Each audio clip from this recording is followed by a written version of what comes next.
wanted to do a little business update. I haven't made a video in quite a while now because I've been busy. I have a full-time job in addition to running my junk run business side hustle. So, I only do it part-time, and I honestly have been doing not a ton of work, but just enough to keep me busy as much as I want to be. So I've turned down a few jobs that just weren't really the right fit, and probably overpriced my quote because I didn't really want them. But if I got them, I would have been happy with the money made. But I just I only have so much time, and I've got a 10-month-old son. So on the weekends I try to help watch him, so my wife has some time to herself. So anyways, I've been I'll tell you what's been working for me, kind of how the business has gone since I opened it at the beginning of the year, and now it's almost the end of June. I've done about $2,000 in revenue, which may not sound like a lot, but I've really only been doing it for 5 months, very limited basis on the weekends. And like I said, I really could advertise a lot more than I do. I don't spend a lot on advertising, hardly at all. I've done a little bit of postcards that I selectively hand out when I see houses go for sale in the neighborhood, and that's worked. I've probably gotten 1 out of 4 postcards that I leave on people's door when I see a for sale sign, and they'll use me. And that's not a bad ROI because the postcards are really cheap, and I just literally set them on the doorstep or pin them in the door when I see the for sale sign go up. Because I found that, and having been a real estate agent before, when people move, that is one of the most likely times that they are going to need junk removal. When somebody dies, like, mom and dad die and now they're going to sell the house, or hey, we're downsizing, upsizing, moving to a different state, we got a bunch of crap we're cleaning out, we don't want to pay to move it, so we're just going to pay for junk removal. That's been one way I've found that works. The other thing I've done is I've mailed these postcards, and on the weekends occasionally I'll get on Zillow, I'll find the new houses that come for sale on the market, and if they're close to me, I'll mail them a postcard and say, hey, I see you're moving, we do local junk removal, give us a call for a free quote. And I haven't gotten, well, I should say I've gotten one, I've done a quote from that. I don't think I've ever done any business. It was a piano move, and I quoted the guy kind of high because I didn't really want to do it and have to hire a lot of help to help move this piano or get rid of it. I know how heavy they are, so I think I quoted him like $600 to get rid of it, because I would have had to hire probably 3 or 4 guys just to help. And it would only take 20-30 minutes and then to the dump, but it's just a pain to have to coordinate all that. So anyways, I didn't get that job. Totally fine with that. I've moved pianos before and they suck. So the postcards have been one way I've done it. The 2 other ways that have worked really well is that I've asked for Google reviews, and the Google My Business free listing that I have, I now have 5 5-star reviews, and that has been totally key for me because I've been getting calls. I'm literally not doing any other advertising anymore, and I keep getting calls and texts about, hey, can you do junk removal or rent your trailer out, just for my Google My Listing. And so once you start getting some good reviews, that's really key. I have that on my website so people can see that I have good reviews. And if you just search, junk removal near me or in my town, which happens to be Rockland, California, then you can see, oh, cool, this guy pops up, this company pops up, and they have good reviews. Well, you start getting leads that way. So getting 5-star reviews is so crucial, and I've literally gotten them from over half the people I've done junk removal for. They're hard to get, but one thing I've done, and I'll put a picture of my trailer up, is put a big QR code on the banner. So I redid the banners so that I would have my Google My Listing right there. People can scan that. It's also on my postcard, which I'll show you a picture of what that looks like, so they can scan that, and I give it out when I'm done with jobs at the end of a job as well. That way it's a really easy way that somebody just pulls out their camera, it takes you right to my Google My Listing. And then obviously my phone number's right there, it links to my website, and so it's super easy just to find me that way, because asking for reviews is key, but you want to make it as easy as possible for your customers to be able to leave you a good review. So done the postcards, do the Google My Business, and the third thing that has worked for me is actually Nextdoor. Now I have a Nextdoor profile personally in my neighborhood, which is where I run my business, and I have one professionally for my business, a free business page.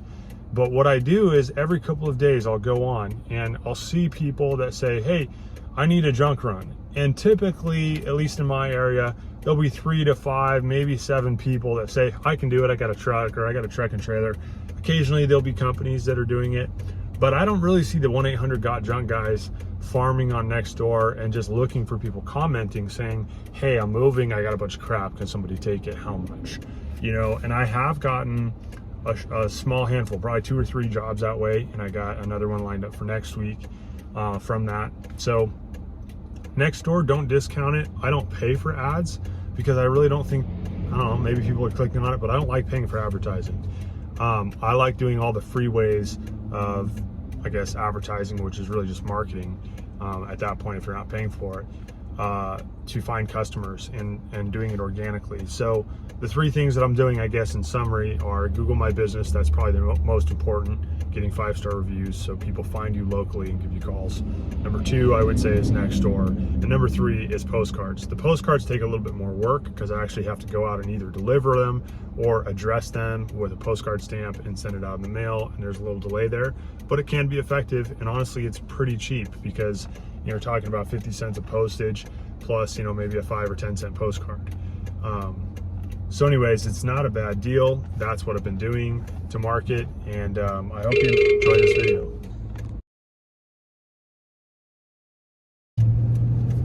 So as far as like what kind of jobs I'm getting, most of them are just like household junk removal.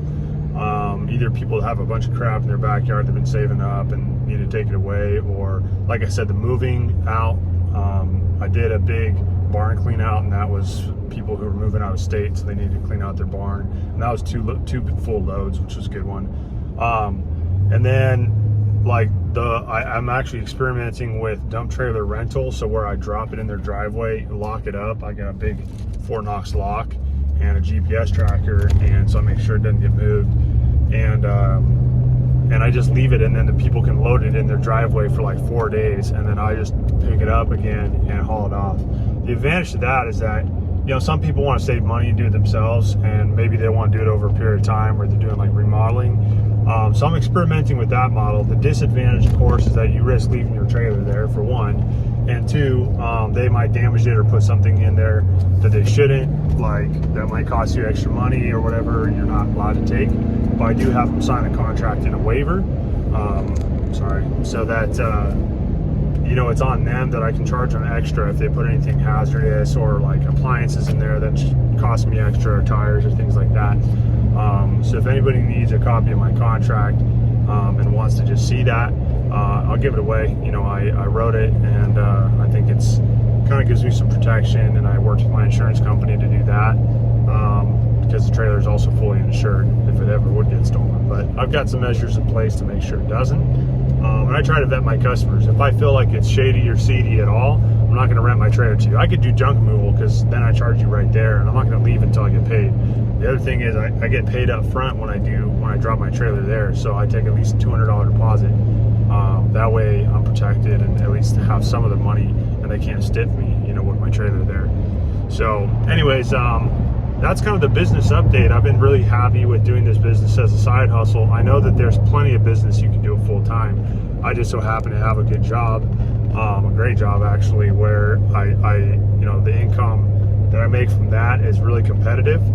But as far as the type of money I'm earning, when all said and done, I try to be at least $60 an hour profit. You know, so maybe I'm making $100 an hour, like a 2-hour job. If I leave my house, I go do a job, I take it to landfill, and then come back and park my trailer. It takes me 2 hours. You know, let's say that I gross $200 of gross revenue. That's what I charge a customer. And let's say that my dump fees are $30. That leaves $170 minus some gas, you know, some wear and tear, and I'm writing off my miles, which I track. But let's say I end up with $150. You know, divide that by two hours, that'd be $75 an hour. So I'm happy if I'm earning above $60 an hour doing this, because I can also take my son along when I'm going to the dump, if I'm just picking up and going to the dump or whatever. And I enjoy it. I honestly enjoy getting physical and seeing what people are throwing away and going to the landfill and seeing all the big excavators and loaders and crap they have there.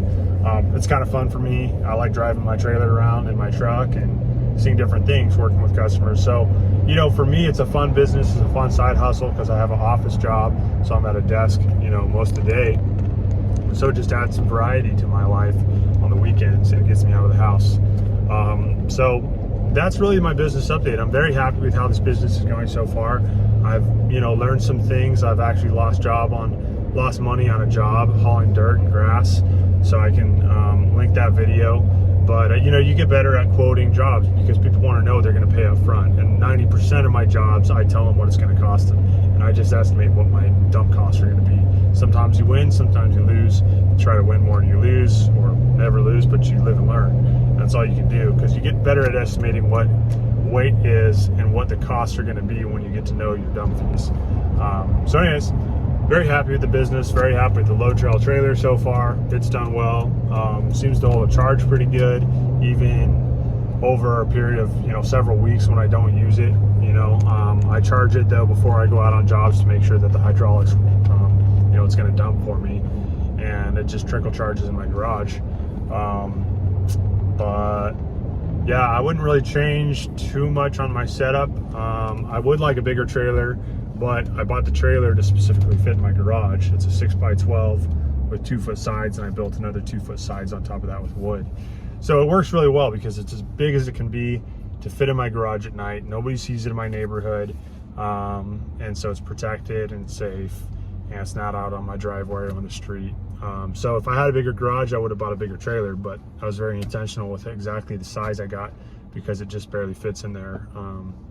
So it'd be nice to have a little more space, but then again, it would be more to put on somebody's driveway, more when you're in a parking lot navigating. I can park in 2 stalls and fit, you know, the front to back pull through in like a Safeway or something if I need to. So that is nice. The bigger trailer you have, you know, the more it is to ride around with and park and maneuver, but the more capacity you have. So it's just a give and a take.